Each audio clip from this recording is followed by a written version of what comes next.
দিনের 10টি করণীয় সুন্নত। এক, ঈদের দিন আপনি মেসওয়াক করবেন, ঘুম থেকে উঠেই মেসওয়াক করবেন। এটা হচ্ছে ঈদের দিনের একটা বড় সুন্নাত। অতএব প্রথম সুন্নতটা হচ্ছে ঈদের দিন আমরা কি করব? মেসওয়াক করে ঈদের দিনটা শুরু করবো। যাচ্ছেন তো ইনশাআল্লাহ?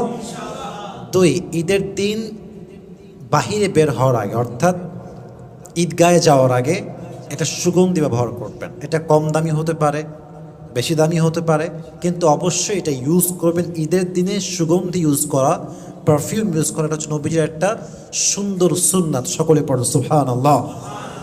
3 নম্বর হচ্ছে ঈদের দিন গোসল করা, তবে এটা ঈদগাহে যাওয়ার আগে করা উত্তম। অবশ্যই ঈদের দিন সুন্দরভাবে সাবান দিয়ে, শ্যাম্পু দিয়ে পরিপূর্ণ শরীরটাকে ক্লিন করা, নিজেকে পবিত্র করা এবং সুন্দর করে উত্তম রূপে গোসল করা হচ্ছে সুন্নত।